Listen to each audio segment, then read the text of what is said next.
Bueno, buenas tardes para todos.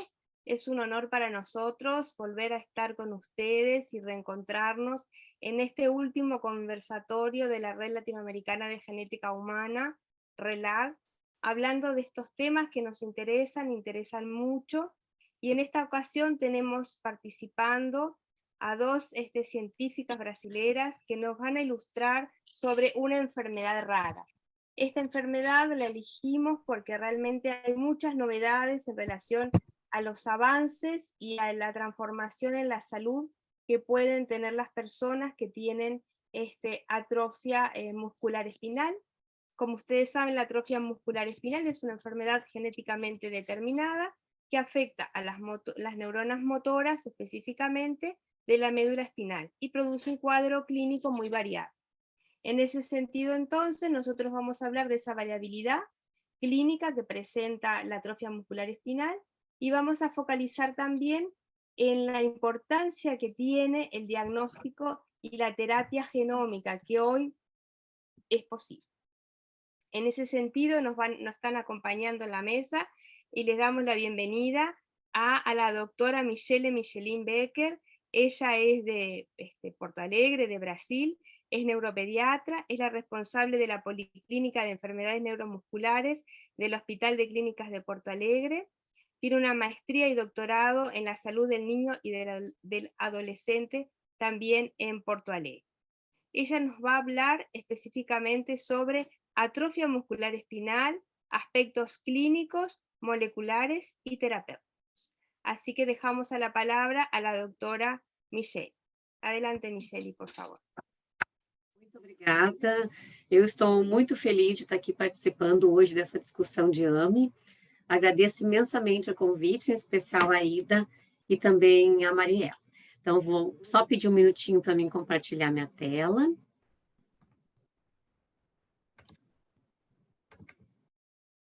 Vocês estão vendo? Perfeito. Só que ela não está passando. Vou tentar de novo, tá? Só um pouquinho.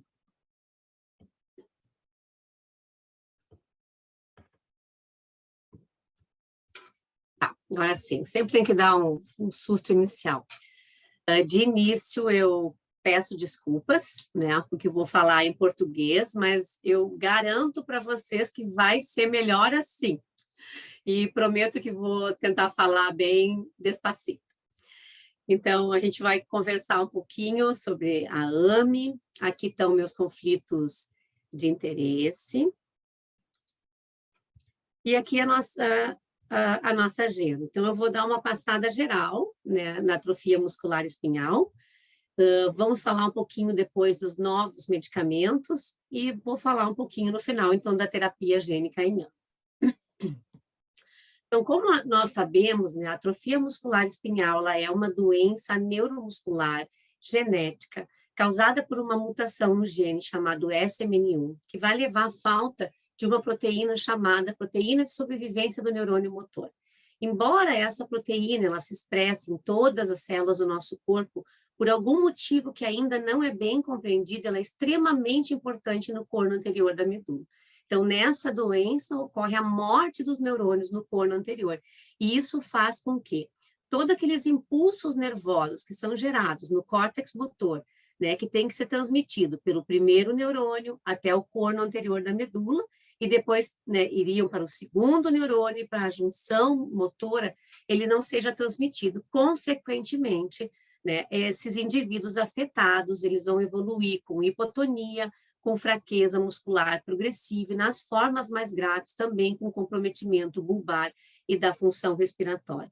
Felizmente, né, nos últimos 6 anos, a gente teve um avanço muito grande. Hoje a gente tem 3 terapias completamente inovadoras aprovadas para a AME, né, que mudaram o cenário dessa doença, como a gente vai falar um pouquinho mais na aula. Quanto ao padrão de herança, então ela é uma herança autossômica recessiva e ela afeta isso a nível mundial. Então, qualquer lugar, né, qualquer país do mundo, a prevalência dela global é de 1 para cada 10 mil. Então, ela é uma doença rara, mas ela não é uma doença tão rara assim. E uma coisa que é muito interessante é que existe uma alta taxa de portadores, né, dessa mutação, que faz com que, na grande maioria das vezes, né, quando um casal tem um filho que é afetado, não exista história familiar na família. Então, isso é mais um fator que é muito importante para a gente realmente ter a triagem neonatal para essa doença. Então, a gente vê aqui como todas as doenças de caráter autossômico recessivo, eu tenho um pai portador, uma mulher portadora, e esse casal vai ter 25% de chance, então, de ter uma criança acometida pela doença. E uma coisa que é importante a gente dizer, né, que em 95% das vezes, a atrofia muscular espinhal é causada por uma mutação no cromossoma 5. E aí a gente diz que ela é 5q, mas a gente tem em torno de 5% mutações em outros genes. Então, para essas outras formas de AME, que são mais raras, a gente chama de AME não 5q, não entram, então, essas novas terapias. Mas o que causa, então? Que mutação que é essa? A gente vai se aprofundar um pouquinho mais na genética. Então, ela é causada por uma mutação em homozigose, né, no gene SMN1. Então, na grande maioria dos casos, 95% a 98%, eu vou ter uma deleção em homozigose do exon 7, que muitas vezes vem acompanhado também do exon 8. Mas existe uma situação mais rara em que eu tenho, né, a deleção do exon 7 em uma das cópias e uma outra mutação de ponto na outra cópia. Então, a essa condição a gente chama de casos heterozigotos compostos, e aqui no Brasil, a gente já tem estudos mostrando que na nossa população essa prevalência ela é maior, ela é em torno de 10%. E esses pacientes, eles tendem a ter um fenótipo um pouco mais brando. Então, se aprofundando um pouquinho, este é o cromossoma 5, então no braço longo do cromossoma 5, nesse locus, eu tenho 2 genes.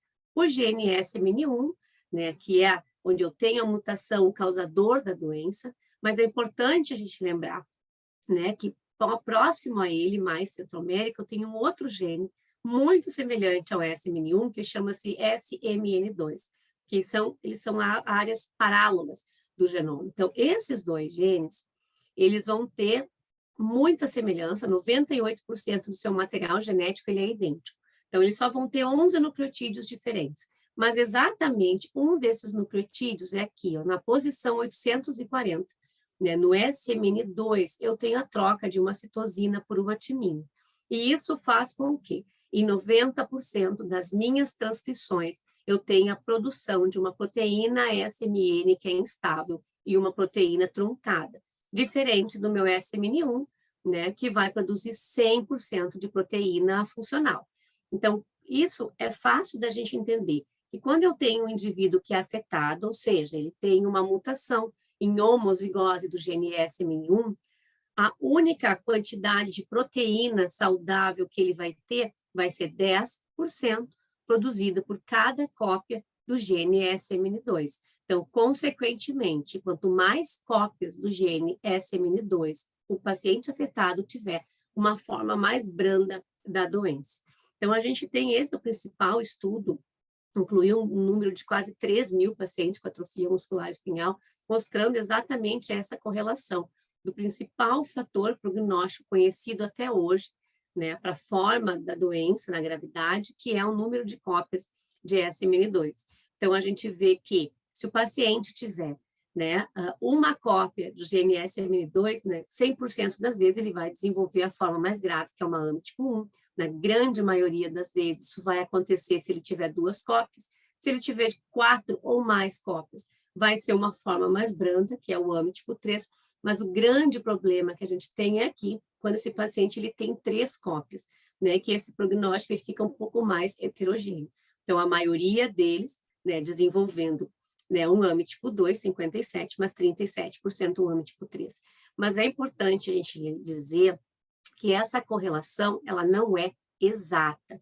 Então, a gente sabe, né, que às vezes dentro de uma mesma família, eu tenho, né, indivíduos que têm o mesmo número de cópias de SMN2, um desenvolve uma AME tipo 2 e o outro chega a adquirir a marcha desenvolvendo uma AME tipo 3. Mas por que acontece isso? Porque a gente tem outros fatores, né, que também são fatores prognósticos. Então, a gente já conhece alguns desses fatores genéticos, Alguns deles são mutações missenses, né, no gene SMN1. Então, se eu tiver esta mutação, eu sei que esse paciente vai ter um fenótipo mais severo. Se ele tiver essa mutação missense, ele vai ter, então, um fenótipo mais brando. Eu posso ter também mutações não no SMN1, mas mutações no SMN2. Então, a presença dessa variante, onde eu tenho a troca de apenas um nucleotídeo, nos pacientes com 2 cópias de SMN2, faz uma diferença extremamente grande no prognóstico desses indivíduos.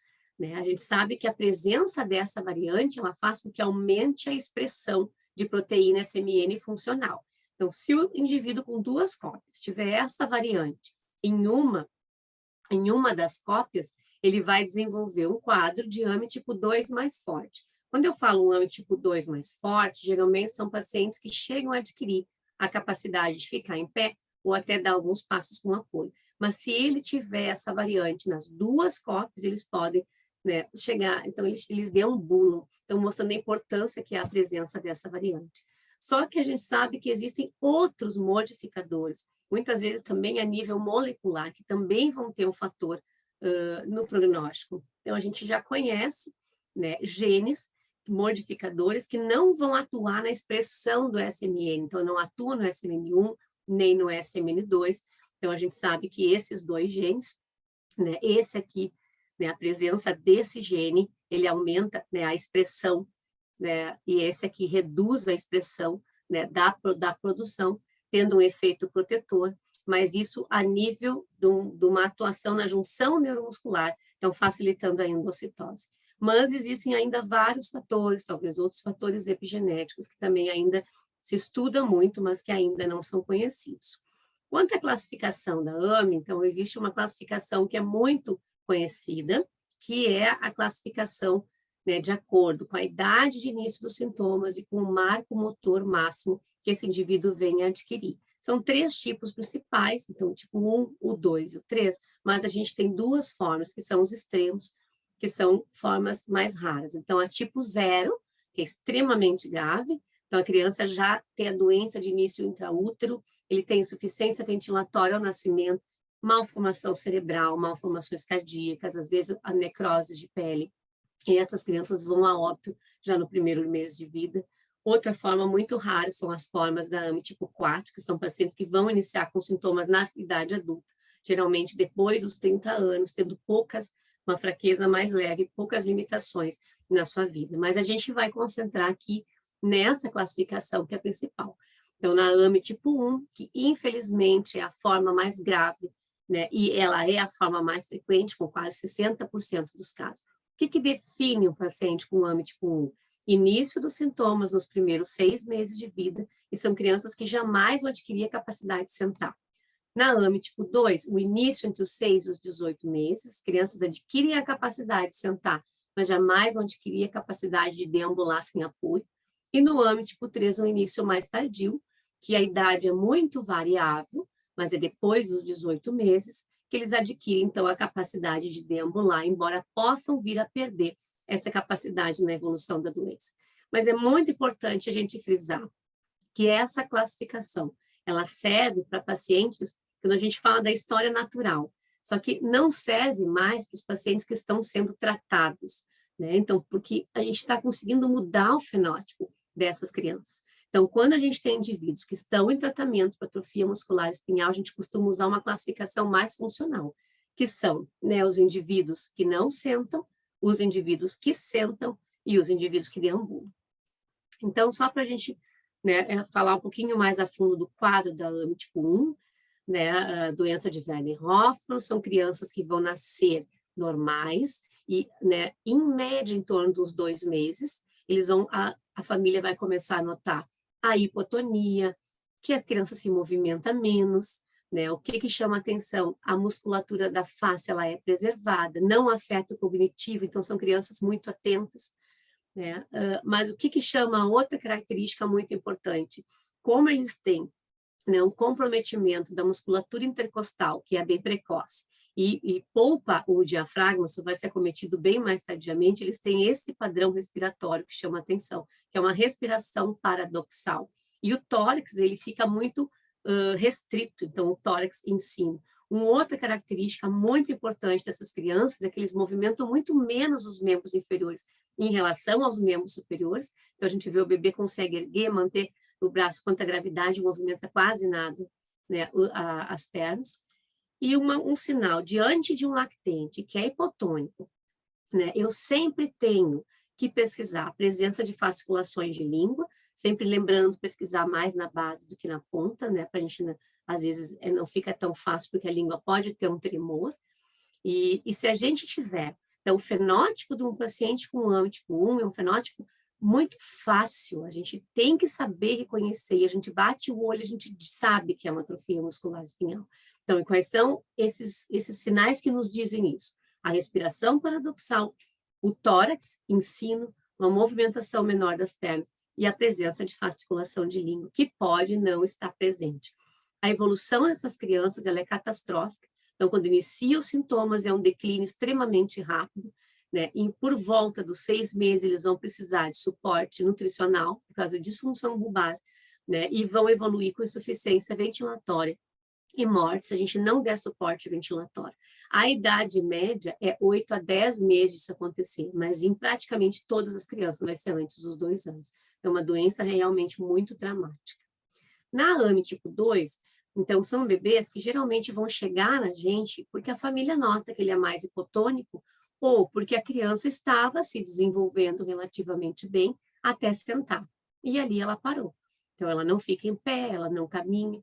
Então, da mesma forma, crianças bastante hipotônicas, com predomínio de fraqueza mais nos membros inferiores, sempre proximal. Alguns podem ser mais fortes, um AME tipo 2 forte, fica em pé, dá alguns pés com apoio.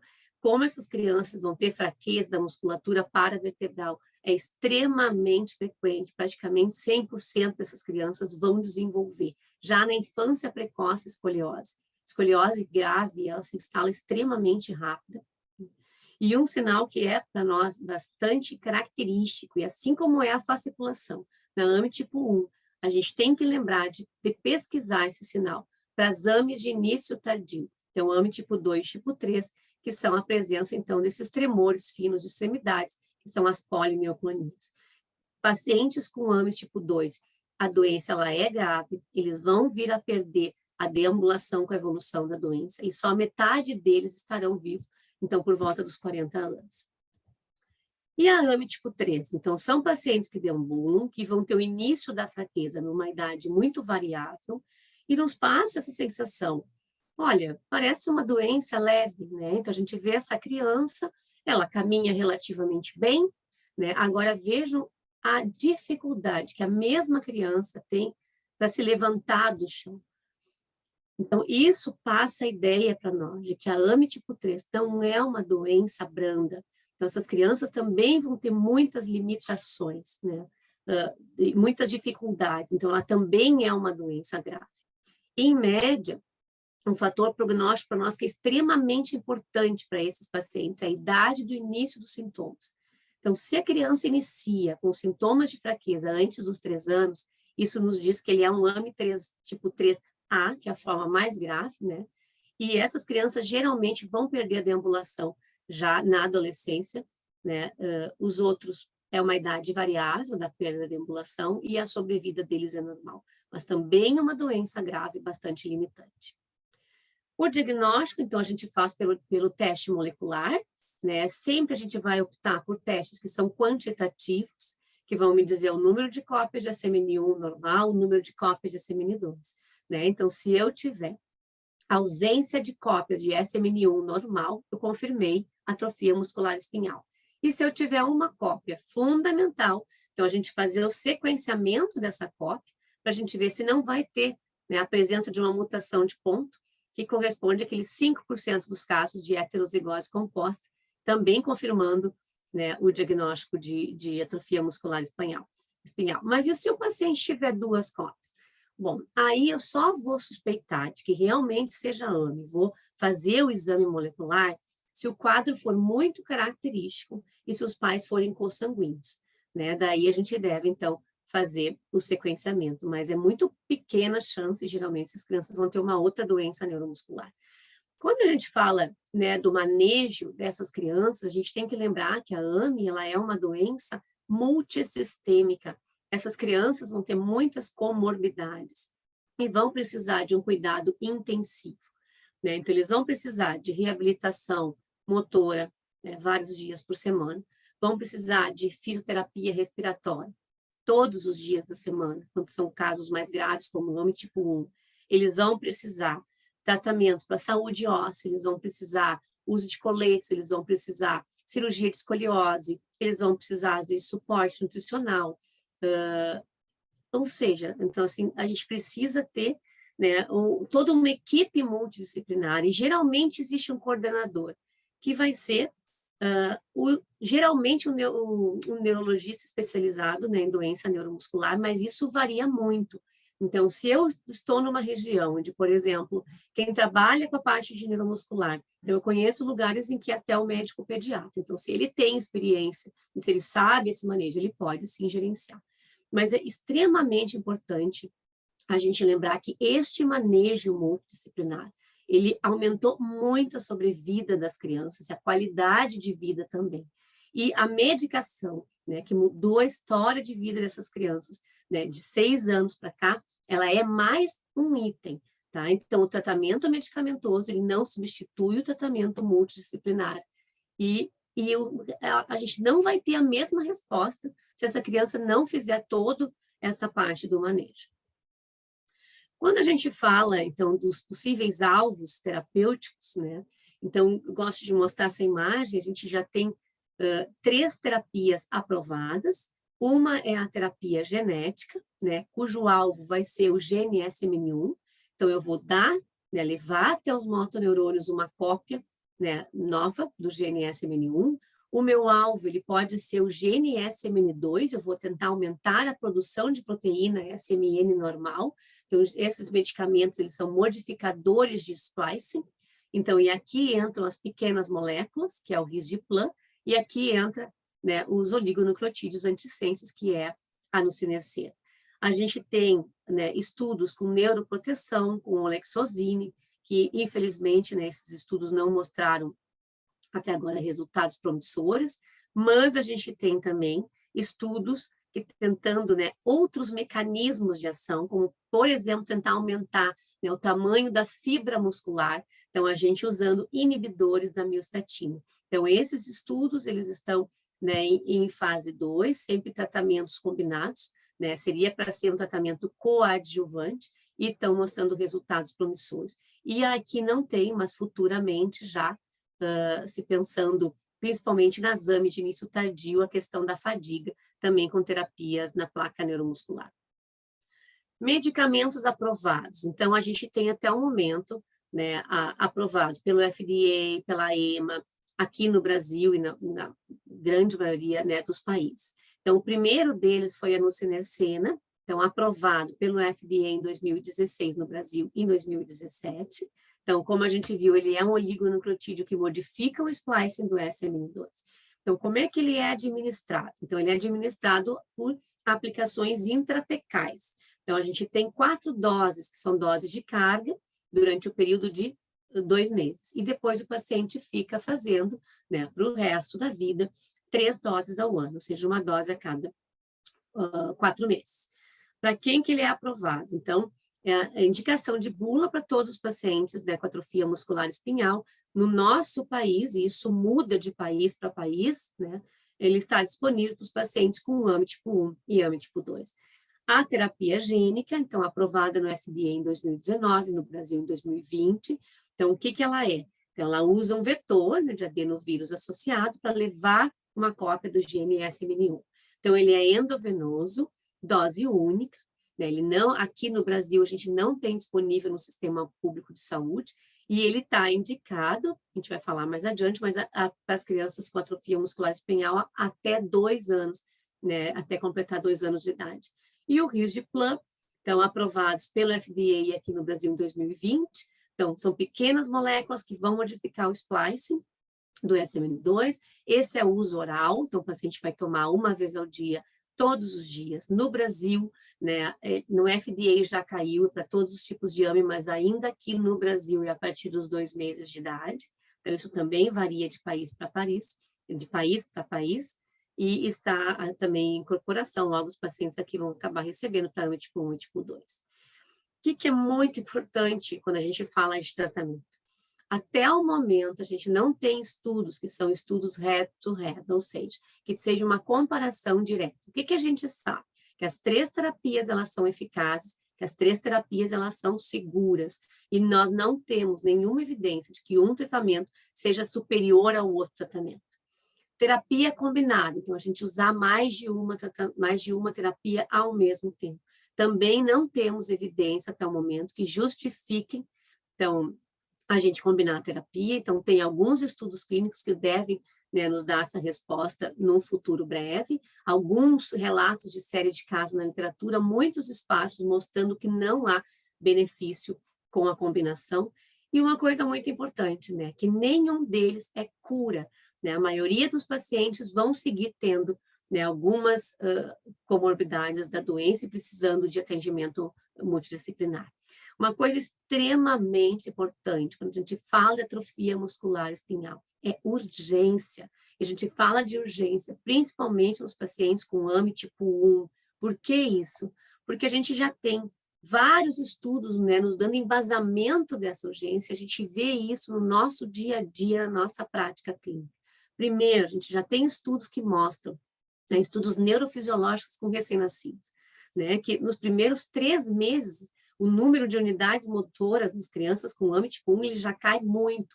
E quando eles chegam nos 6 meses, 95% das unidades motoras eles já perderam. E o que vai adiantar, né? A gente dá remédio se não tiver neurônio ali. Neurônios são células que não se regeneram. E um dado, que para mim assim, é um dado extremamente alarmante, são os estudos que estão sendo publicados mostrando a experiência com a triagem neonatal.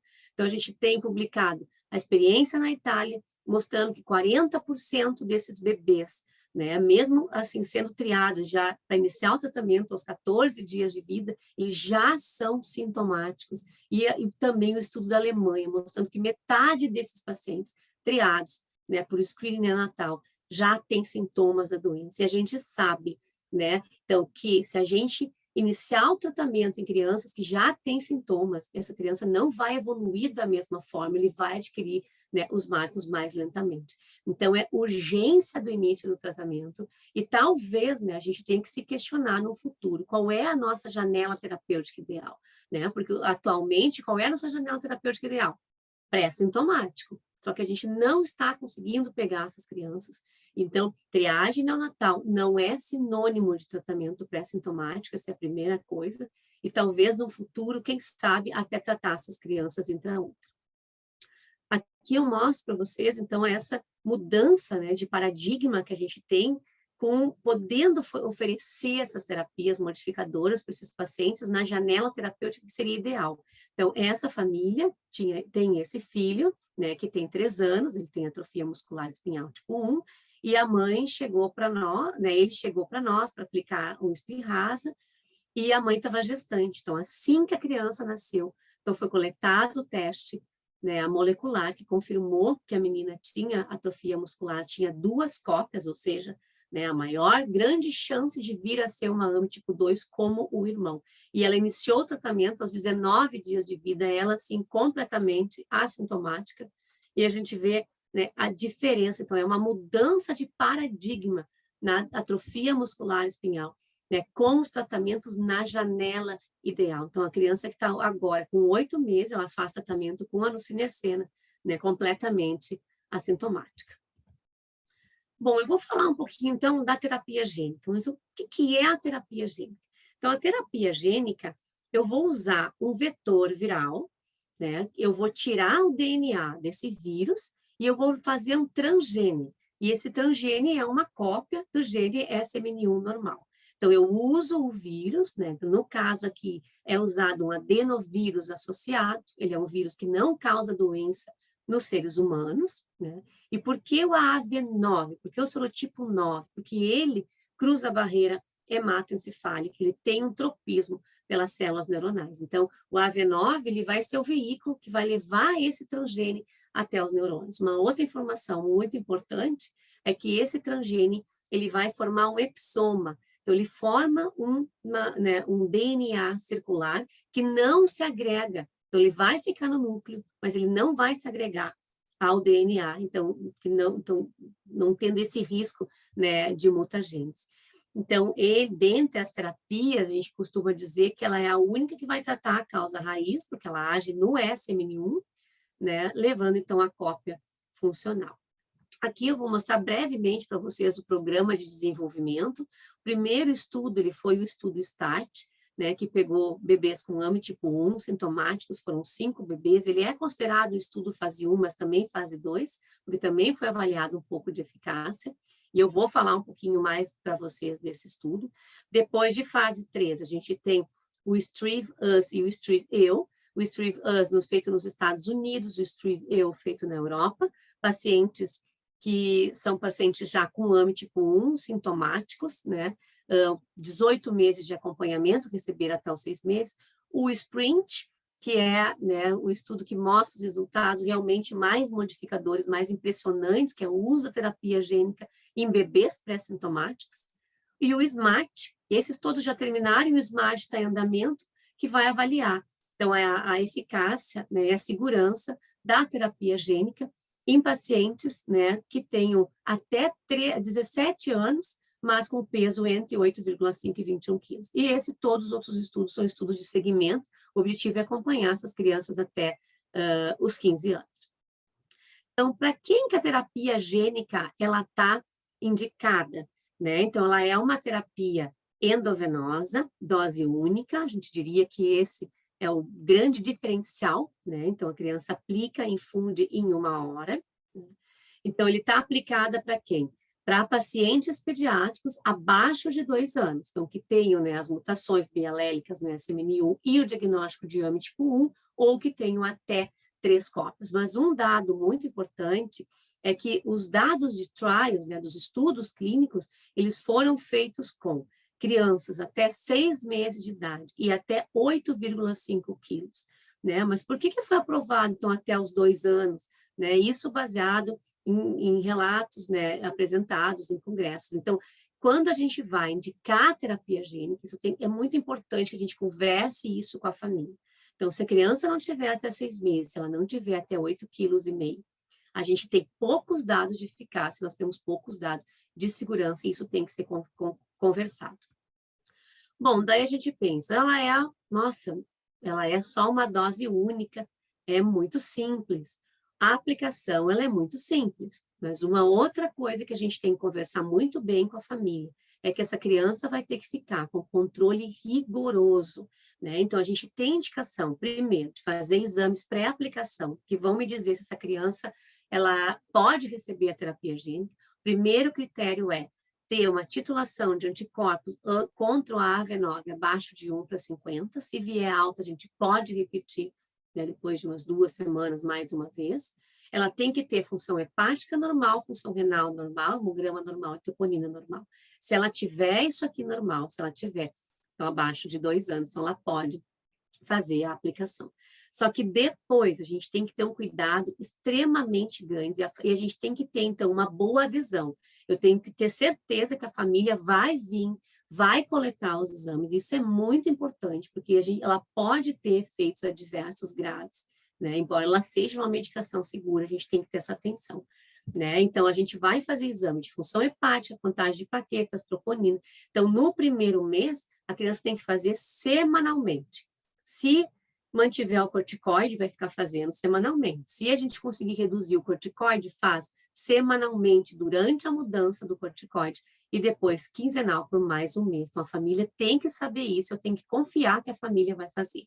Uma outra coisa muito importante, né? A gente tem que usar corticoide nessas crianças para evitar, né, efeitos adversos, principalmente a questão da hepatotoxicidade. Então, a gente vai iniciar com corticoide 1 dia antes, e essa criança vai usar, no mínimo, 1 mês de corticoide, e se a função hepática estiver normal, ela vai fazer uma redução. Então, isso é o mínimo. Se chegar depois de um mês, uma dose de 1 miligrama por quilo, essa criança estiver alterando as suas funções hepáticas, então a gente já deve pedir uma avaliação de um hepatologista, um patologista pediátrico, e a gente vai ter que, inclusive, aumentar essa dose.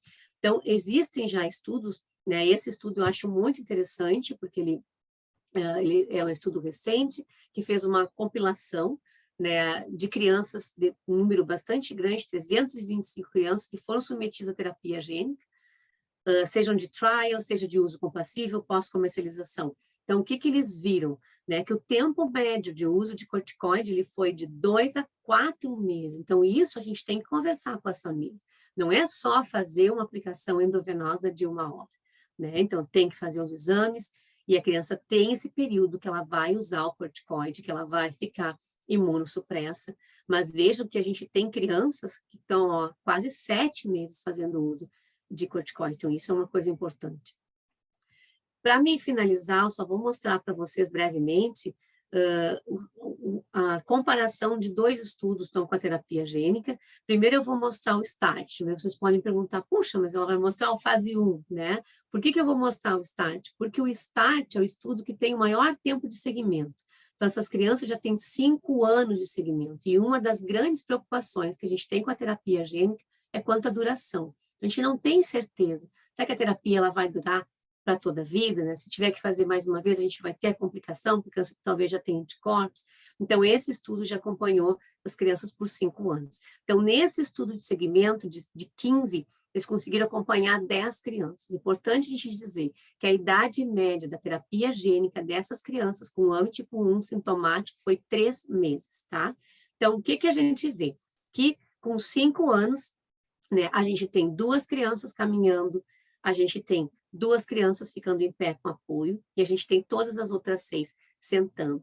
Então, caminhar com apoio é um marco extremamente difícil de se obter quando a gente começa o tratamento numa criança que já é assintomática, né? Mas aqui o diferencial provavelmente é a idade precoce, que foi, então, aos 3 meses de idade. Bom, mas e se a gente vai para o SPRINT, né? Que foi o estudo que deu a terapia gênica para os pacientes pré-sintomáticos, né? O que a gente vê?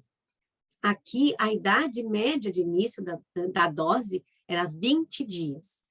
Então, o que a gente vê? Aqui a gente vê, né, o amarelinho, aqui é sentar sozinho, aqui ficar em pé, e aqui caminhar, pacientes com 2 cópias e pacientes com 3 cópias. Então, a gente vê que os pacientes com 2 cópias, eles estão conseguindo adquirir os marcos, a maioria dentro da janela, alguns fora, e os pacientes com 3 cópias, a grande maioria dentro da janela. Ou seja, quando a gente consegue tratar essas crianças no período, na janela terapêutica ideal, que é o período pré-sintomático, a gente consegue que a maioria dessas crianças se desenvolvam dentro, né, da janela esperada, como se fossem crianças normais. E isso não é exclusivo para a terapia gênica, isso também a gente consegue quando a gente trata com monocinencena e quando a gente trata com o risdiplam, os resultados eles são bem semelhantes.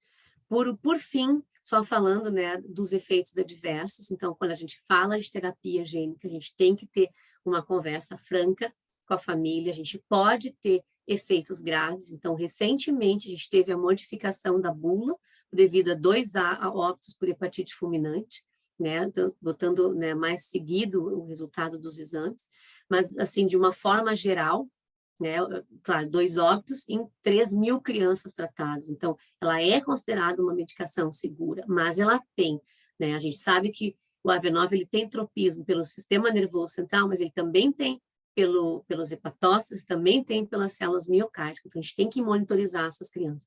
Então, em torno, né, aqui é uma compilação dos trials mostrando 30% dos pacientes fazendo hepatotoxicidade, mas a maioria responde bem com corticoide, e naquele estudo, né, a hepatotoxicidade chegou a 34%. Então, agradeço muito a atenção de vocês, espero que tenham entendido, não sei se falei tão devagarinho, e passo a palavra para vocês, então, e fico depois à disposição para discussão. Bom, Michele, muito obrigado, muito interessante que você colocou, tentou nesses minutos falar de um tema complexo e foi muito abrangente. Agora nós vamos ficar com a Ida, que vai apresentar a Fernanda, e ela vai nos colocar um assunto bem interessante, que é a questão da terapia gênica, farmacologia, os custos, né, da medicação para realmente transformar a vida das pessoas e das crianças que estão e as que verão, né, porque, como você falou, é uma doença que tem uma prevalência de portadores bem alta, né, por isso tem em consideração, e agora se está falando muito em relação à pesquisa neonatal. Então, nós vamos escutar a Fernanda, que a Ida vai apresentar, e depois a gente deixa o espaço para as perguntas. Temos várias pessoas participando, então fica a palavra com a Ida. Muito obrigada, Michelle. Parabéns, Michelle, pela palestra. Boa noite a todos. Então, eu vou apresentar hoje a nossa próxima palestrante, a doutora Fernanda de Ataíde Rodrigues. A Fernanda é farmacêutica e bioquímica, ela fez a sua graduação na Universidade Federal de Santa Maria, é especialista em farmácia clínica, farmacologia, e tem a maestria em Ciências de la Saúde, Cardiologia e Ciências Cardiovasculares pela Universidade Federal de Rio Grande do Sul, e também o doutorado em epidemiologia pela mesma universidade, e um pós-doutorado na área de avaliações de tecnologias em saúde. A Fernanda falará sobre o estudo de custo-efetividade e o tratamento de AM1. Muitas graças, Fernanda, por estar aqui, ok? Por favor. Muito obrigada, doutora Ida, Mariela, pelo convite. Uma boa noite a todos. Inicialmente, assim, também já me desculpo, né, porque vou falar em português, vou tentar falar, né, pausadamente, para que fique mais claro. Eu vou tentar compartilhar aqui a minha tela para que a gente possa conversar um pouquinho sobre um estudo que nós desenvolvemos sobre custo-efetividade em pacientes diagnosticados com AMI tipo 1.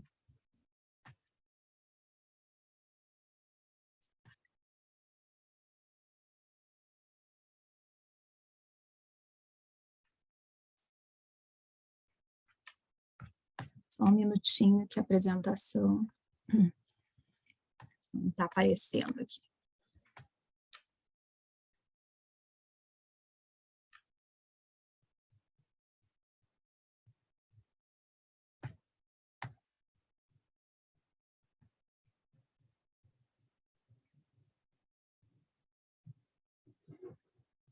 Só vou puxar a apresentação, que por algum motivo ela saiu do... acho que agora vai dar. Vamos ver se é essa aqui mesmo.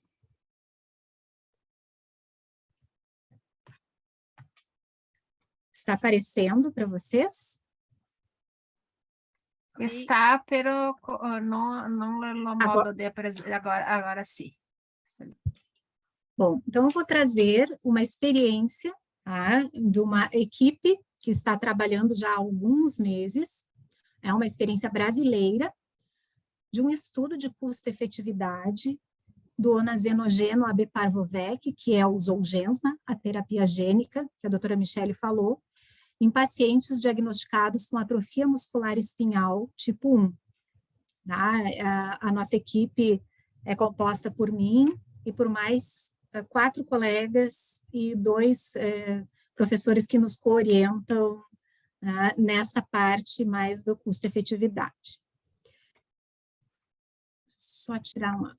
Bom, esse estudo de custo-efetividade, ele foi pensado inicialmente em ser desenvolvido para uma população de pacientes, então, com AMI tipo 1, menores que... Deixa eu só deixar aqui a minha...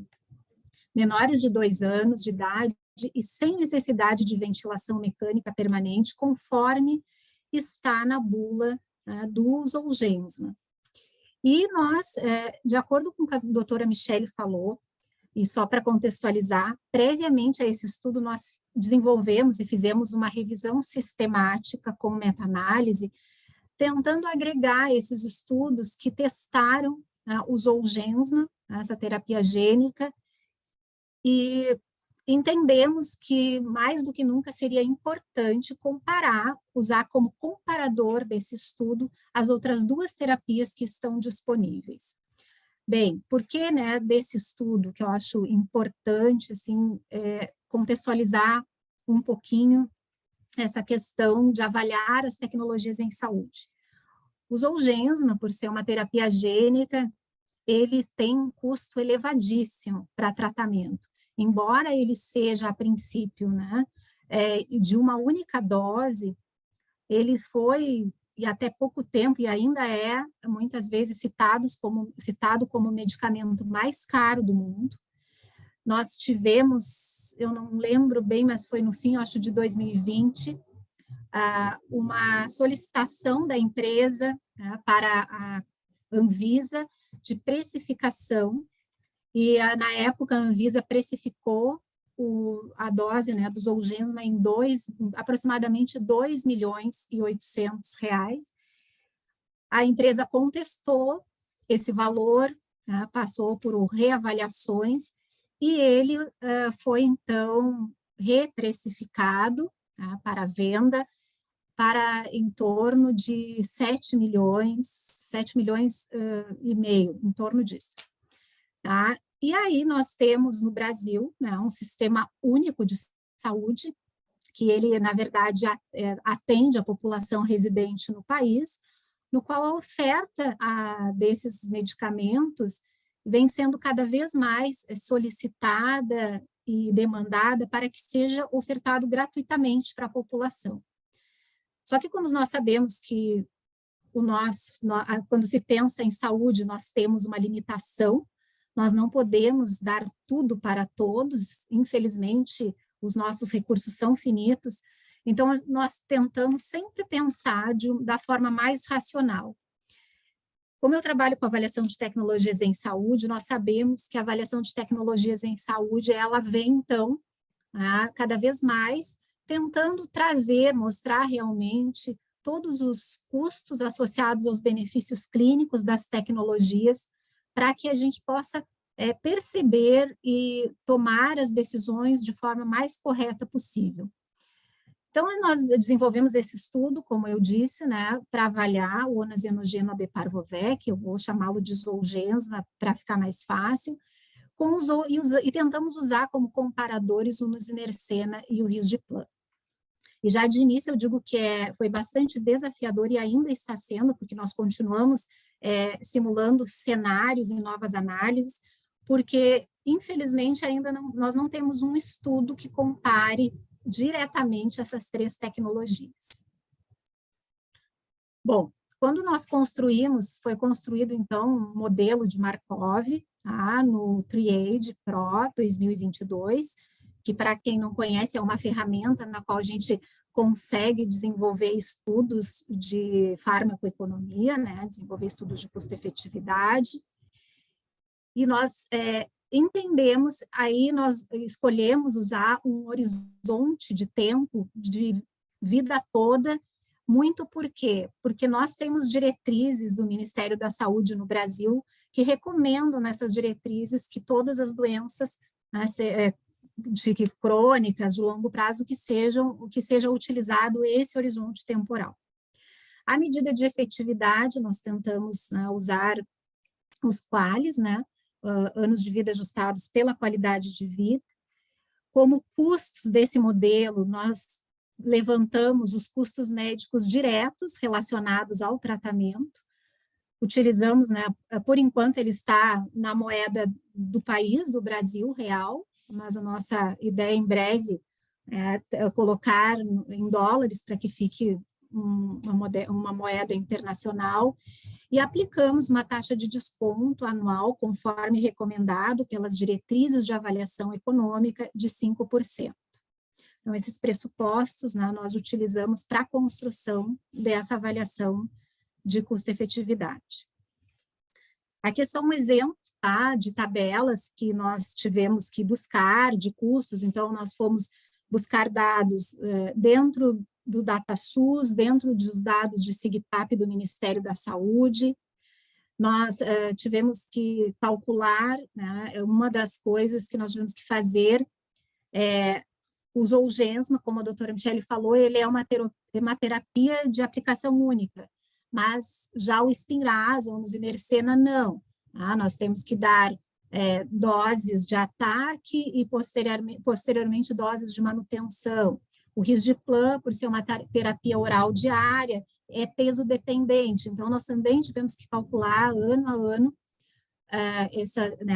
esses dados para poder colocar no nosso modelo de custo-efetividade. E pensamos e fizemos esse modelo com ciclos anuais. Eu já vou mostrar mais adiante para vocês a ideia do nosso modelo, assim, o passo a passo que nós construímos.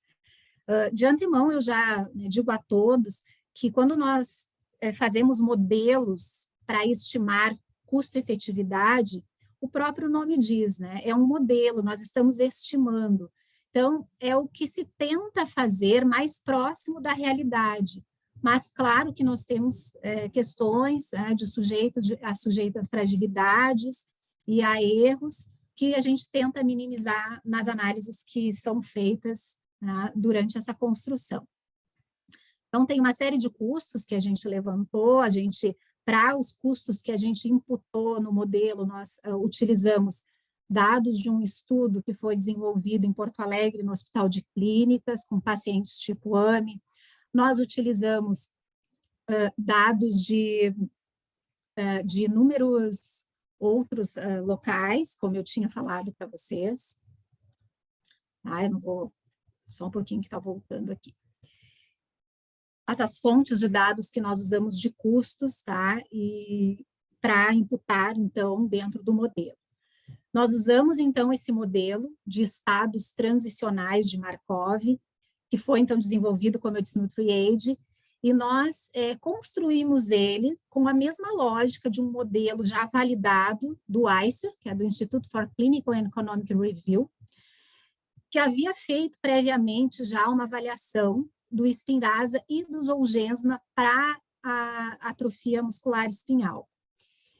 Nós nos baseamos no modelo, na construção que eles tinham pensado e consideramos como estados de saúde, né? No baseline, todos os pacientes entrariam sem nenhum marco motor alcançado, todos não sentariam.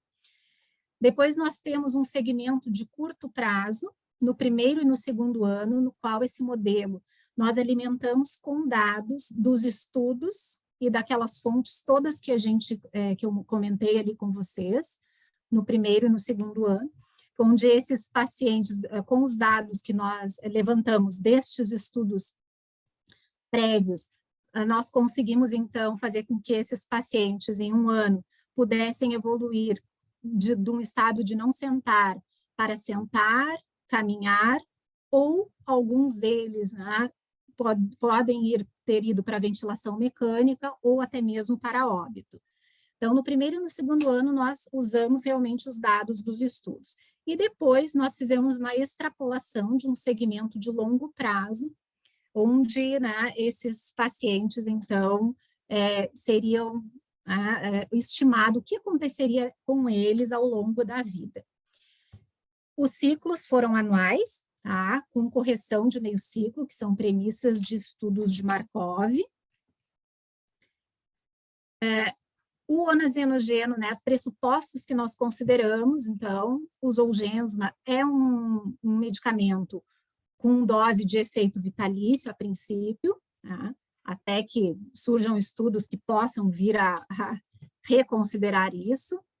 Já o Nusinercena e o Risdiplam tem uma duração de efeito que continua enquanto os pacientes permanecem em tratamento e não entram em ventilação mecânica permanente, isso conforme os protocolos clínicos e diretrizes terapêuticas que nós temos do Ministério da Saúde, tá?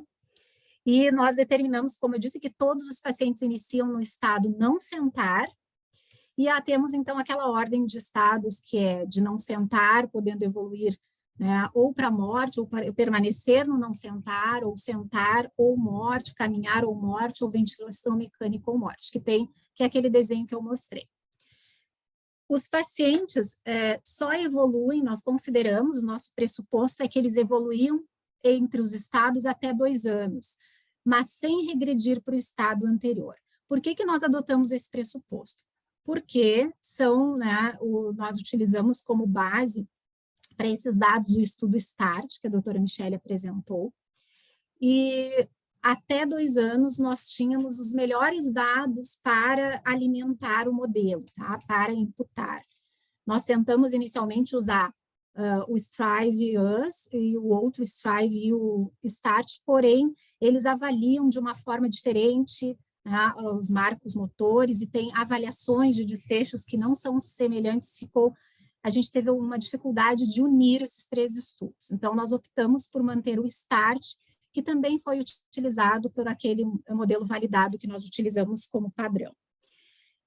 No curto prazo, então, nesses 2 anos de curto prazo, as probabilidades, então, de transição dos estados foram extraídas, então, desses estudos pivotais, e a partir do 3º ano, nós extraímos curvas de sobrevida para fazer essa extrapolação a longo prazo, que o modelo e o estudo do ICER já trazia, nós utilizamos as curvas que eles também utilizaram, e as utilidades para os cálculos dos quales nós extraímos de estudos sugeridos também do ICER e um estudo brasileiro que avaliou, né, as utilities gerais da população de Santos et al. De 2021. As probabilidades de curto prazo, então, como eu falei para vocês, né, todas as probabilidades, as fontes de estudos que nós utilizamos, tá, só para que vocês vejam que realmente a gente tenta detalhar ao máximo, mas acaba que o modelo é uma construção de muitos dados diferentes, então, por isso é uma fragilidade, mas é o que melhor nós conseguimos fazer. As probabilidades de longo prazo, como eu falei, nós usamos as curvas de sobrevida em ventilação mecânica, sobrevida em não sentar, em sentar, probabilidades de sair do estado sentar para ventilação mecânica e sobrevida em caminhar, do estudo do ICER, e a sobrevida em caminhar, tá, nós assumimos que seria a mais próxima da população brasileira. As variáveis de utilidade, como eu falei, que foram retiradas, né, daqueles 2 estudos que eu comentei, então esses valores que estão nessas tabelas foram os valores que nós rodamos no modelo. Aqui é uma representação do modelo que nós rodamos, né, no Triage, onde a gente tem 3 braços, né, que são iguais.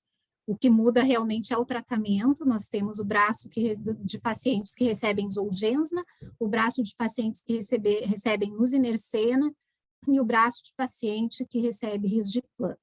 Então, a gente constrói, agora eu abro um pouquinho, cada braço daqueles ali, ele parte, então, de um estado não senta e vai, então, pelas transições, podendo evoluir para outros marcos motores, mas isso aconteceria, então, apenas nos primeiros 2 anos, como a gente falou previamente, por ser os dados que nós temos, assim, de vida reais mais consistentes para o que a gente queria mostrar.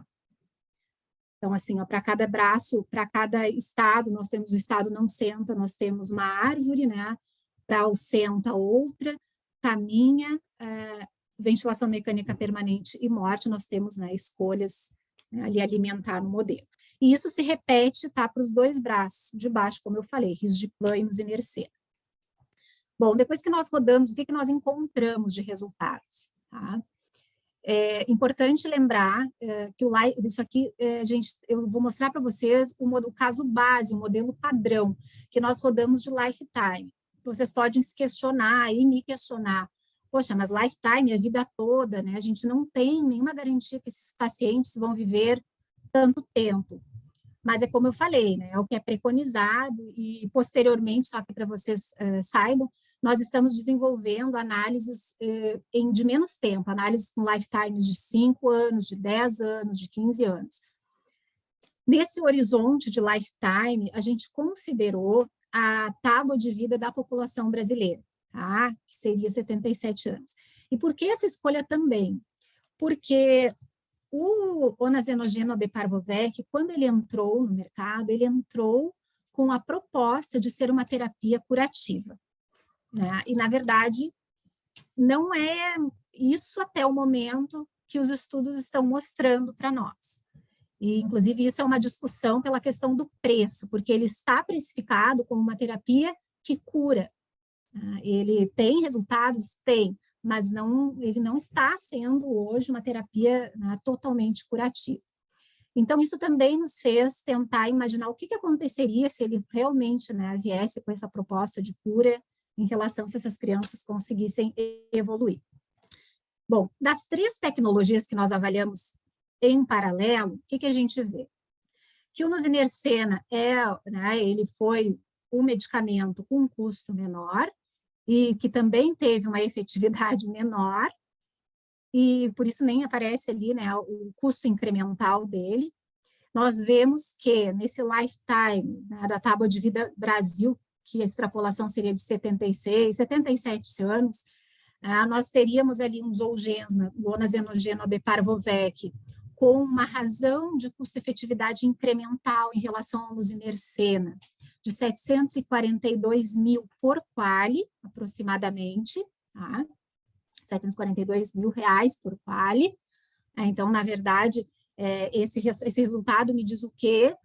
Me diz que para cada paciente, para ganhar né, ano de vida ajustado pela qualidade de vida, eu teria que investir em reais 742 mil.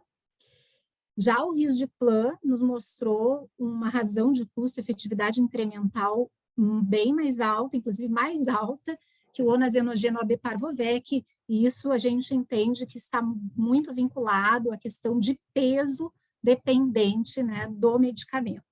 Tá?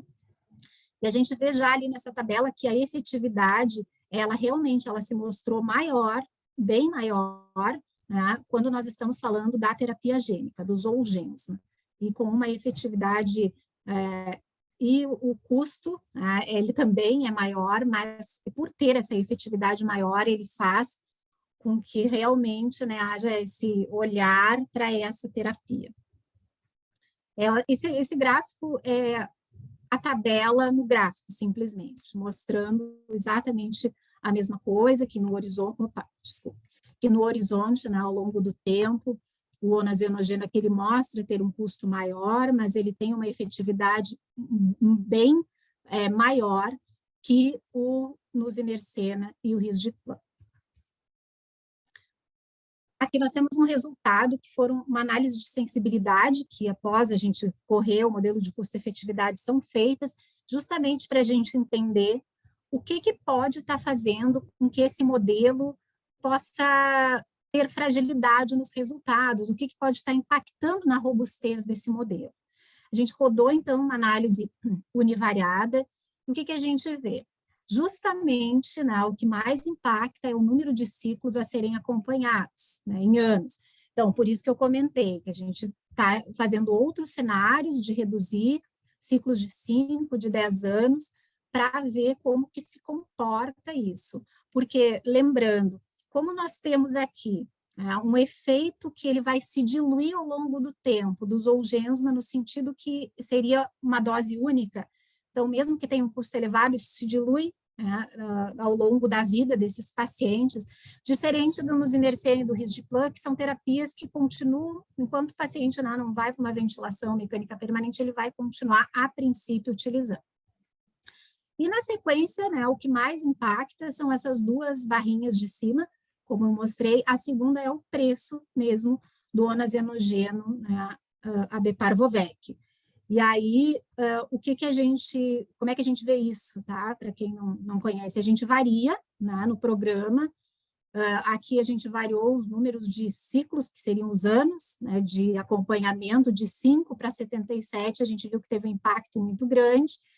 E aqui a gente variou, né, o preço do onazenogeno. Nós variamos com o que eu disse lá inicialmente, que foi aprovado no Brasil pela Agência Nacional de Vigilância Sanitária, de 2.878.000, que foi contestado pela empresa Novartis, e depois nós colocamos o preço de 7.077.000, que é o preço de venda máxima que foi acordado. Eu esqueci de comentar que o preço que nós usamos para calcular o caso base do Zolgensma foi o preço que a indústria submeteu alguns meses atrás para que o Zolgensma seja incorporado no Sistema Único de Saúde, que é em torno de 5 milhões e meio, tá, de reais por dose. Aqui é uma outra análise de sensibilidade que a gente faz com as 3 tecnologias, é uma análise probabilística de Monte Carlo, de segunda ordem, com 1.000 iterações, e a ideia justamente é mostrar o comportamento, como é que isso está se comportando. Cada pontinho ali é uma simulação que é feita no computador, no programa, né, e ele vai mudando as variáveis, todas aquelas variáveis que eu mostrei para vocês anteriormente, e ele mostra isso. Tá? Que, de novo, né, a efetividade do onazenogeno, que está em azul, ela não encosta no nusinercena e no risdiplam, ela é maior, mas também com um custo bem maior. Tá? Enquanto que no nusinercena, que é o laranjinha, e o risdiplam, que é esse mais amarelo, a gente vê, então, que tem um custo menor, mas uma efetividade por quali que parece bem abaixo, tá, da terapia gênica. Ainda, né, fazendo alguns testes que nós mostramos, no Brasil, nós temos publicado, foi agora, faz uns 2 meses, uma recomendação da agência que faz a incorporação de tecnologias para o Sistema Único de Saúde, de adotar limiares de custo-efetividade. E nesse documento, eles colocam que para algumas doenças, pensando na equidade, lembrando que a AME é uma doença rara, né, onde os próprios estudos, como eu comentei, são estudos que às vezes têm mais dificuldades em mostrar dados, mais fragilidade até pouco tempo, como a doutora Michele falou, era uma doença que não tinha um tratamento com medicamento, e esses medicamentos vieram para mudar realmente, né, a história natural da doença. Então, pensando não só na AME, mas em doenças raras, nesse documento é permitido, então, um valor de limiar de custo-efetividade até R$120 mil, tá? Por quali. O que a gente fez? Então, a gente fez esse gráfico, tá? Colocando como ponto de corte o limiar. O que acontece? Obviamente, pelo valor que está imputado, o Zolgensma versus o nusinercena, ele acaba tendo realmente, esses dados aqui confirmam o gráfico anterior, né? Um custo bem maior, né, do que a gente gostaria em relação a um limiar de disposição a pagar, né, do Sistema Único de Saúde. Mas eu aproveito também para fazer uma observação, que esse documento, ele não é ele não é o único fator que vai fazer com que uma tecnologia seja ou não incorporada. Isso é apenas mais um fator a ser avaliado na hora de se incorporar uma tecnologia no nosso sistema de saúde. Aqui é o mesmo gráfico, só que dessa vez a gente está, né, contrapondo o onazenogeno com o risdiplam. A gente vê que os pontos se abrem um pouco mais, mas permanece acima, né, do limiar de disposição a pagar. Já finalizando, a gente tem aqui, então, desenvolvido o quê? Aqui são as curvas, tá? As cortes de pacientes que nós imputamos no modelo em uso de onazenogeno, abeparvovec, nusinercena e risdiplam. O sombreado que vocês veem nos gráficos é o tempo de que nós alimentamos o modelo com os dados dos estudos clínicos, tá? Que são os 2 anos. E o restante são as extrapolações que nós temos ao longo da vida. O que eu chamo a atenção, principalmente aqui no gráfico do onazenogeno, tá?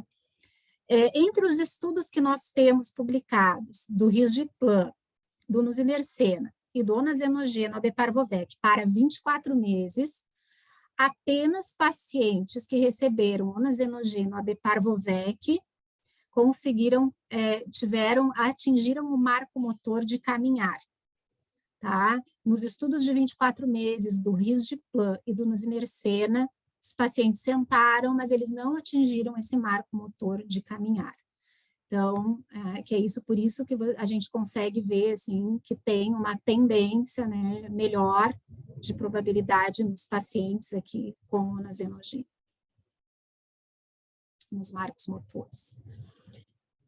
E aqui nós temos, então, a gente rodou uma curva de sobrevida com as 3 tecnologias, né, e, de novo, a gente mostra o que eu havia comentado, assim, que se sobressai, né, melhores resultados de sobrevida para os pacientes que receberam a terapia gênica.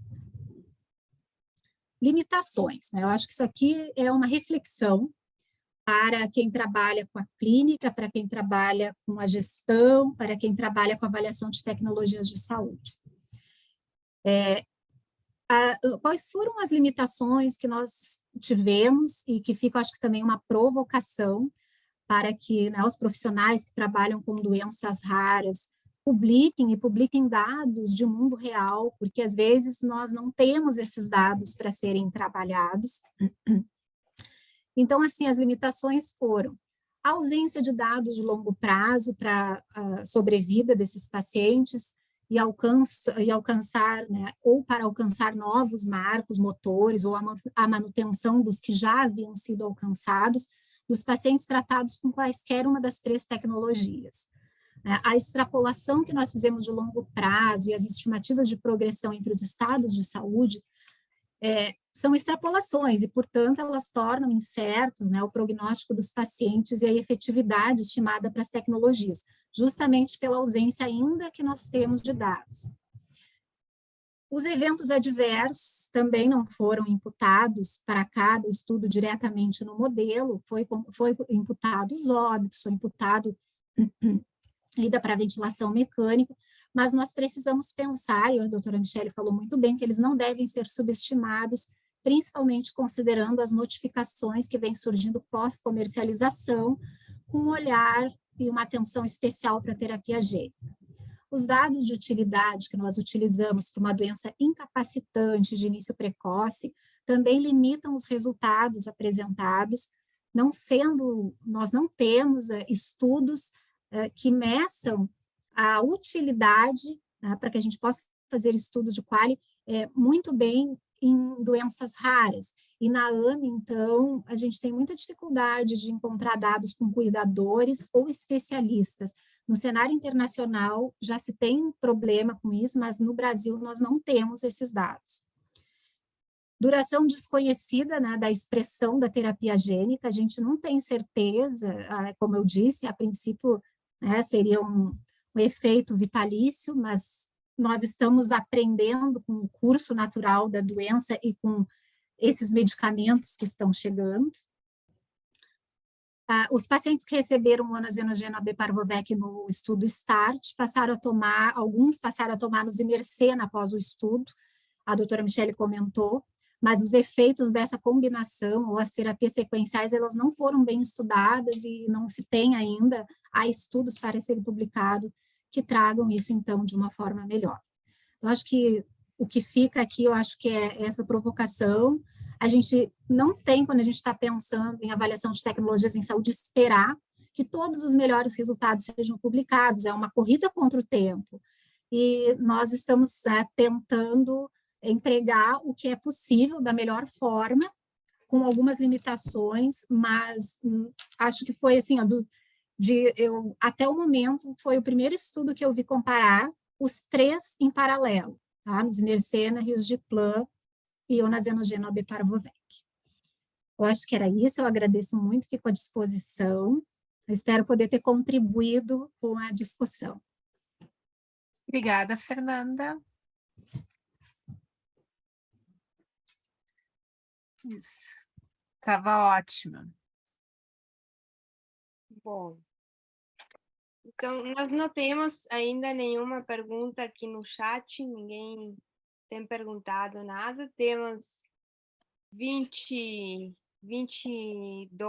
pessoas ainda participando, sendo quase 9h30 da noite, eu acho que é um sucesso, né?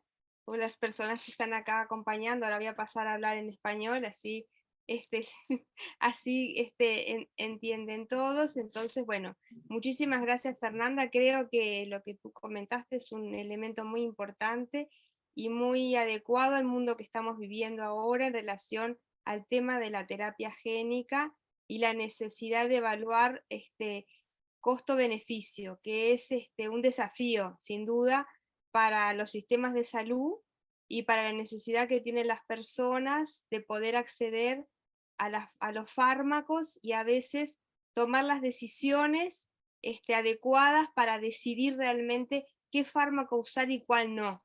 Y creo que eso es un desafío para la sociedad, para las sociedades científicas y para la salud pública. Nosotros desde la Red Latinoamericana de Genética Humana nos parece estos temas que son más que relevantes, ponerlos en la mesa para discutir y tomar las decisiones adecuadas, y en función de la información que tengamos y los estudios científicos que nos puedan permitir traer luz en estos temas, nos parece realmente súper relevante. A mí me gustaría que queda una pregunta para Fernanda, después me gustaría que Michelle también otra pregunta, pero empezaría que nos aclararas un poquito, que lo nombraste, pero me gustaría que profundizaras un poquito sobre el linier del costo-efectividad, porque me parece que eso es algo como muy importante para entender, y este mecanismo que ustedes hicieron al comparar 3 fármacos que tienen diferente abordaje, y evidentemente no es sencillo tomar la decisión cuál sería el más adecuado. Estamos en el 2022, hay mucho camino por andar, está la pesquisa neonatal en muchos de los países de América Latina, que se está caminando en ese tema, entonces tener conocimiento de la terapia más adecuada creo que nos podría ayudar mucho. Así que si me entendiste lo que te pregunté en español. Sim, entendi, Mariela. Perfeito, graças. Então, assim, rapidamente, assim, até para dar oportunidade, em relação ao limiar de custo-efetividade, isso já é discutido há muito tempo. O NICE, né, que é uma agência bastante conceituada, né, no Reino Unido, vem discutindo há muitos anos que não se pode dar tudo para todos a qualquer preço em saúde. E, portanto, já há bastante tempo eles criaram limites orçamentários, né, para faixas de doenças. O que vem acontecendo? O Brasil vem nessa discussão há muitos anos e agora, em 2022, por fim, depois de muitas oficinas e discussões, ele aprovou esse documento, no qual ele engloba, né, que hoje o Ministério da Saúde ele passa agora, então, a exigir de quem demanda a incorporação de uma tecnologia que os estudos de análises econômicas eles sejam feitos em comparação com o limiar. E aí, para cada tipo de doença, né, para cada tipo de população, tem faixas de limiares. O que a gente tem? Pode ser de 1 a 3, varia de 1 a 3 PIBs per capita, hoje. Doenças que não são, como é que eu vou explicar? Doenças que não são tão severas, né, que são mais populacionais, enfim, normalmente está se avaliando com um PIB, que seria em torno de R$40 mil por quali. Esse seria o parâmetro. Bom, se der acima disso, claro que é considerado junto com isso um impacto orçamentário, as evidências clínicas, mas isso é, digamos, um fator norteador, né? E que também, de alguma forma, força a indústria, que é o maior demandante, a pensar um pouquinho nesse valor que eles estão propondo de incorporação das tecnologias, porque a gente tinha, até bem pouco tempo, a gente não tinha nenhum parâmetro para se basear. E as doenças raras entraram nesse documento como doenças que têm que ter um olhar diferente, né? Porque são doenças raras, porque têm severidades, doenças em pediatria também, doenças negligenciadas, e se permite, então, esse limiar de 3 em torno de 3 PIBs de R$120 mil por quali. O que isso ajuda a gente entender, né?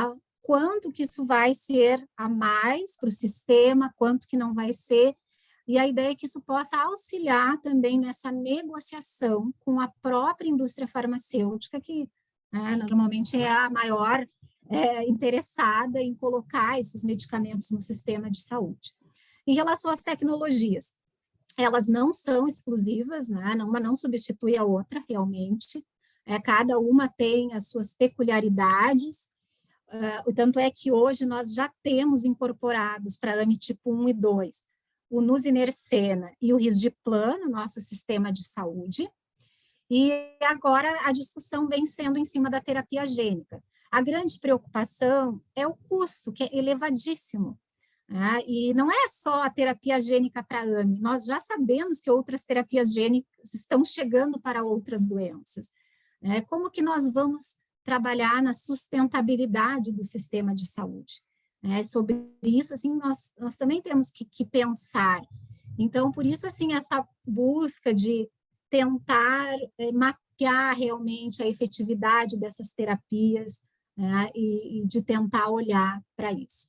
Não sei se eu te respondi todas as perguntas ou tinha mais alguma coisa que eu escapou, mas acho que era um pouco isso, assim.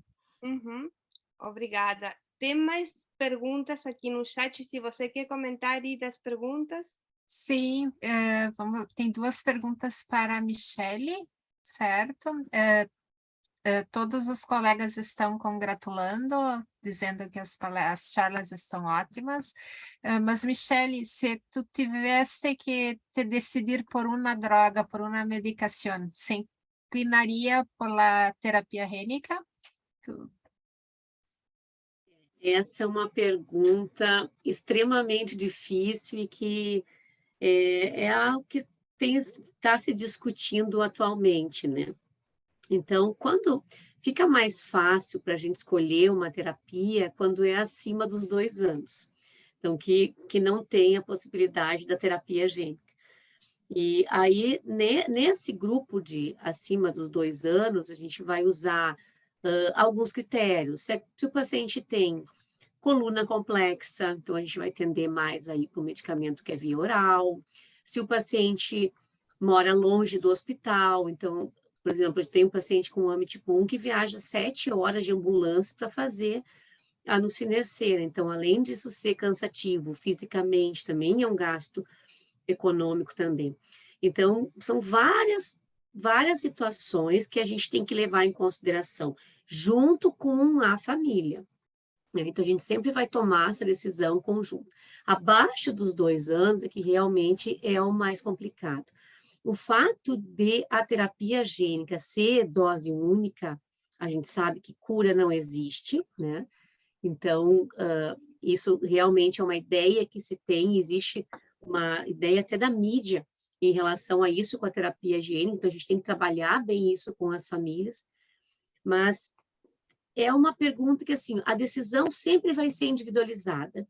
Claro que o fato de ser uma dose única leva a gente, se tivesse disponível no mundo real, né, porque aqui a gente não tem a terapia gênica disponível no nosso sistema de saúde, a optar por ela. Mas eu tenho que ter certeza que a criança tem função hepática normal, que a família, eu posso confiar nessa família, que ela não vai desaparecer depois de fazer, né, a aplicação, que vai fazer os exames adequadamente, mas se dispondo assim, de que fosse um mundo ideal em que eu tivesse disponível as 3 terapias, o fato de ser uma terapia única, de dose única, realmente fala a favor da terapia gênica. Mas o que a gente tem de evidência até agora é que as 3 terapias são eficazes, né? A gente não tem um estudo head-to-head, até, Fernanda, eu queria só fazer um gancho, que uma coisa que é importante, a gente vê a idade que é feita a terapia, né? Então, por exemplo, a gente sabe que no estudo SMART foi bem precoce, foi com 3 meses. E no estudo com a nusinercena e com, se eu não me engano, com o risdiplam também foi, se eu não me engano, foi 5 ou 7 meses. Isso faz muita diferença. Então, assim, 2 meses. Se nos perguntarem assim, qual é a melhor terapia, a resposta sempre vai ser aquela que eu consegui fazer antes. Então, aquela que eu tenho à disposição. Isso é muito importante. Então, né, se eu tenho à disposição no Cinecene, eu tenho risdiplam, mas eu chegar à conclusão que para o meu paciente é melhor a terapia higiênica ou a família quer, eu começo com essa e depois eu vejo a questão da outra. Mas a gente tem que ter isso em mente, assim, ó, é aquela que eu começo primeiro, porque é uma urgência iniciar o tratamento. E a segunda pergunta tem a ver com o tempo também. Como tu vês a terapia intraútero para a AME? Essa é assim, eu vejo como uma esperança. O mundo científico ficou, digamos assim, numa expectativa, porque tem agora um primeiro caso de tratamento que está sendo feito totalmente de forma experimental, uma mãe gestante a partir de 37 semanas com risdiplam. Se eu não me engano, está sendo feito em Dallas. Só foi apresentado em congresso isso como um primeiro caso, a gente não tem nada de resultados. É bem controverso, porque a gente sabe que essas medicações elas são contraindicadas na gestação, né? Não adiantaria a gente fazer na mãe a nusinercena, porque ela não, né? Ela é só local, então ela não cruza a barreira, ela vai ficar só no sistema nervoso central, não tem efeito sistêmico. E, por sua vez, o risdiplam, que tem efeito sistêmico que passaria, né, pela placenta para o bebê, ele é teratogênico. Então, assim, ó, são riscos e benefícios, eu acho que a gente, né, tem que pensar nessa possibilidade, mas ainda é uma ideia ainda um pouco distante para nós, mas já temos um caso e acho que talvez comecem a surgir novos casos numa idade gestacional mais tardia, mas ainda totalmente experimental. Está bem. Tem um outro comentário, né, sobre a importância da discussão sobre por causa que essas terapias são de alto custo, né, e este é um exemplo que temos na área de raras. Não sei, acho que temos um tempo, Michele, se tu não gostaria de comentar um pouco mais sobre os estudos feitos com as crianças que tiveram triagem neonatal positiva, que foram diagnosticadas por triagem? A gente está tendo ali, em Porto Alegre, um programa piloto de triagem neonatal. E nesse teste já foram diagnosticados 3 bebês, um com 4 cópias de SMN2, então ele está sendo acompanhado. A gente tem um bebê com 2, acho que os outros, um bebê com 3 cópias e um bebê com 2 cópias. E eles recém estão começando, mas esses que estão há mais tempo, eles estão completamente pré-sintomáticos, mas ainda assim, a última que foi diagnosticada agora, ela chegou muito tarde, assim, com mais de 2 meses de idade, e a gente sabe que o ideal é até 14 dias, né? Então, 14 dias a gente começar o tratamento, e isso a gente vê que é uma meta, né, que todos os países buscam, embora nos estudos pré-clínicos eles dão até 6 semanas, seriam 42 dias, mas assim, né, já pegando bastante criança sintomática. Eu acho que é o futuro, isso vai mudar drasticamente a história da atrofia muscular espinhal, vai mudar a vida das crianças, mas a gente não adianta só a gente implementar, a gente tem que fazer com que o programa funcione. Isso vai ser um grande desafio e deu para ver assim pela questão do piloto já. Mariela?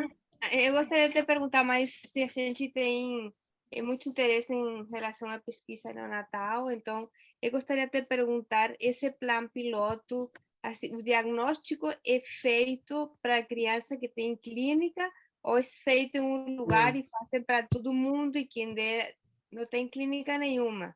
Fazem teste molecular? ele é feito para todo mundo, é oferecido, né? A família assina um termo, e daí ele é feito no município de Porto Alegre, nas principais maternidades, não são em todas as maternidades.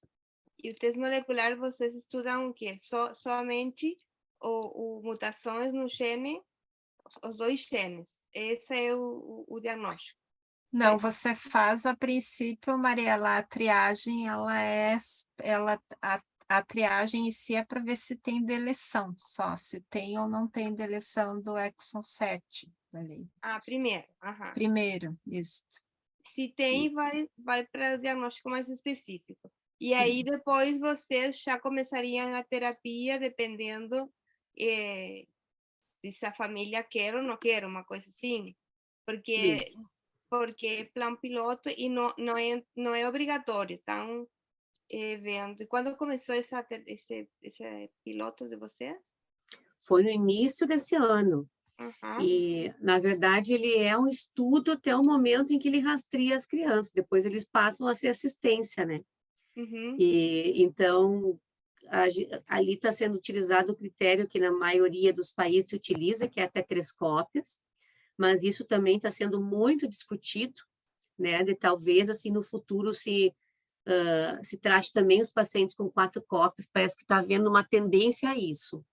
Mas até o momento é 3 cópias. Então, quando dá 4 cópias, a gente tem que acompanhar muito de perto essa criança, né? E se tiver qualquer sinal clínico de doença, que pode ser uma hipotonia, um atraso de desenvolvimento, a ausência de reflexo, já começa a tratar.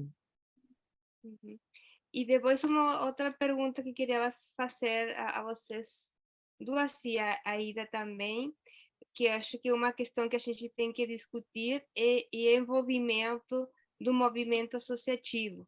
Eu não sei se agora aqui a gente tem algumas pessoas, a gente convidou o pessoal do Uruguai, de doenças raras, pessoal da AME especificamente, não sei se eles estão nos acompanhando, mas eu acho que é bem interessante que muitas das coisas do avanço em relação aos tratamentos, à medicação, o movimento associativo tem tido um rol muito interessante.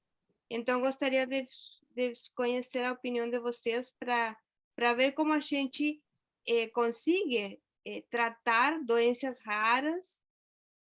O sistema de saúde tem que dar uma volta para conseguir dar essa resposta, porque finalmente o tratamento, na verdade, acaba sendo um direito humano. Então, a gente tem que discutir a melhor forma de conseguir esse tratamento. Então, gostaria de que vocês comentassem alguma coisa e depois disso a gente já estaria fechado. Escuto vocês, então. Em relação ao movimento associativo, o que vocês acham? Eu posso começar a falar assim, é fundamental, é muito importante que tenha o envolvimento nós chamamos de sociedade civil, das famílias, porque claro que a realidade de cada país de Latinoamérica é diferente, nós sabemos disso, mas no geral as coisas elas vão adiante se conseguimos pressionar, ter alguma força política. E nesse sentido, as famílias devem estar engajadas. E um outro ponto que penso que é importante é a educação. Também temos que ter educação para que os profissionais de saúde reconheçam as doenças raras de uma forma mais temprana, tá? E uma educação também para as famílias, porque quero dizer isso com muito cuidado, né? Porque na realidade a causa das doenças raras são de todas as doenças raras, não é somente de uma. Quando tu estás lutando por uma, tu estás lutando por todas. E às vezes percebemos que fica muito individualizada, entende? Uma associação lutando apenas por seus direitos e esquecendo dos outros, quando a realidade, eles têm muito mais semelhanças do que diferenças. Então, penso que é isso, assim, temos que educar muito. Michele e Fernanda. Então, só para complementar, achei muito interessante que a Fernanda falou que quando a gente olha a implementação de uma nova tecnologia em saúde, existe um olhar diferente para as doenças raras. E é dado muito valor à opinião pública, né, na área das doenças raras. Então, é muito importante, realmente, a mobilização das famílias, e a gente vê que muitos dos progressos que a gente consegue é graças a essa mobilização. Então, isso é muito importante, porque é uma luta, né, que as famílias que têm uma criança, um indivíduo com doença rara têm, e o papel deles é extremamente importante junto conosco para angariar novos benefícios. Acho que é isso. Não sei, Fernanda, se tu quer complementar.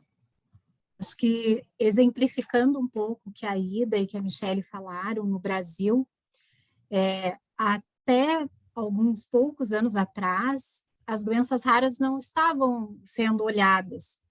E eu acredito que a atrofia muscular espinhal, ela veio com uma força, e quando eu falo não estavam sendo olhadas, pela sociedade mesmo. A atrofia muscular espinhal foi que começou a quebrar paradigmas.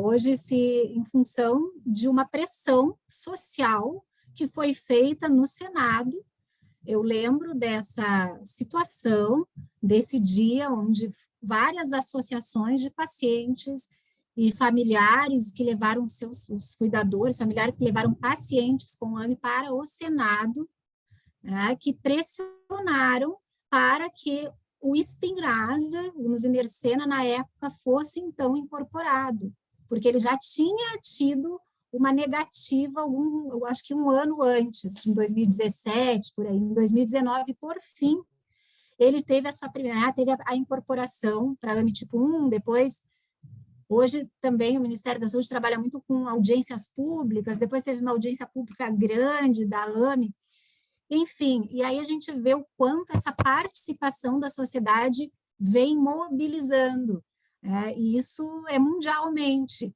porque também o NICE, há muitos anos atrás, não olhava, usava o mesmo limiar para todas as doenças, até que eles também perceberam que não se pode falar em equidade quando a gente olha diferentes nuances, nós não podemos comparar, é uma doença rara, com uma doença de prevalência muito alta, que tem inúmeros tratamentos. Então, assim, só para contextualizar o que elas falaram, e eu vejo, assim, geral, assim, para os profissionais, quem nunca havia parado para olhar para as doenças raras, a atrofia muscular espinhal, eu acho que foi o grande divisor de águas que as pessoas começaram a entender um pouco mais. E hoje, cada vez mais, né? E acho que as doenças raras está sendo também uma porta de entrada para a mudança de paradigma das terapias, né? Nós estamos vendo aí que doenças que nem se falavam antes, hoje estão tendo tratamentos.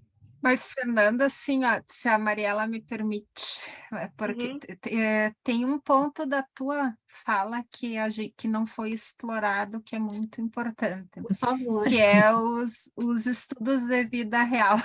Tá? Esses são muito importantes. Isso, porque é muito importante que nós outros acá, que os dados que temos, que sejam publicizados para que tenhamos mais evidências, né, sobre esses medicamentos. Fala um pouquinho do que... Não, é exatamente isso, né? As grandes limitações que hoje se tem nos sistemas de saúde, nós não temos acesso a dados, e toda vez que a gente vai olhar, fazer uma avaliação de uma tecnologia, e as doenças raras em especial, pela própria condição, nós temos dificuldade de dados publicados, né? E cada vez mais se está, e o próprio Ministério, acho que a Ida pode me complementar depois, está com um grande projeto para doenças raras em AME, em vários, justamente isso, para acompanhar esses pacientes ao longo do tempo. O que está acontecendo, para se gerar bancos reais, porque para doenças raras nós não podemos esperar um ensaio clínico, né, que é metodologicamente robusto, porque nós não vamos ter, pela característica. Então, realmente, nós precisamos de bancos de dados grandes, por isso que assim, eu provoco os profissionais, especialmente, né, os que estão na assistência, que estão na ponta, que registrem esses dados e que publiquem esses dados, porque a gente só vai realmente saber o que está acontecendo na efetividade da vida desses pacientes, da qualidade de vida, quando a gente conseguir olhar para esses dados. Isso é muito assim, sair um pouco, né, daquele estudo de eficácia e ir para o dia a dia, para o mundo real. Isso eu acho que é uma lacuna muito grande que nós temos como ciência. Eu acredito que no Brasil muito, e a gente acho que precisa avançar nisso, assim. Mas, Ida, se tu quiser complementar algo. Não, é isso, é chamar todos que trabalham no campo de raras a tentar misturar a assistência com a ciência. Nós temos que gerar mais evidências sobre esses tipos de terapias, ¿no? Y también una cosa para complementar, que hace mucho tiempo en realidad las investigaciones apuntan a justamente poder publicar datos que no salieron como uno pensaba que iban a salir. Y esto es súper importante, entonces hay una presión y creo que es la hora de desmistificar, porque si el objetivo del tratamiento es promover la salud, el dato negativo de que no salió como uno esperaba, sabemos lo que significa la industria farmacéutica, pero esos datos son muy necesarios porque es lo que nos van a permitir tomar decisiones importantes. Así que bueno, para finalizar, la verdad que les quiero agradecer muchísimo.